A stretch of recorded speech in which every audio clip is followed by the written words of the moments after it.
Iš ko uždirba auklio agentūra? Lygiai taip pat kaip ir personalo atrankos tarnybos, iš auklės parinkimo mokesčių. Ne iš auklių mokesčių, ne iš auklių kažkokių procentų, o taip pat kaip ir parinkimo agentūros yra konkretus mokestis už žmogaus parinkimą. Yra standartinė auklės parinkimo kaina 995 eurai. Tai šią sumą skirstytumėte į dvi dalis.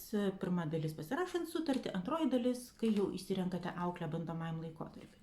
Kitas variantas yra mažesnė suma, 695 eurai. Irgi šita suma pradžioje yra dalinama į dvi dalis ir po to kas mėnesį mokate po 25 eurus agentūrai.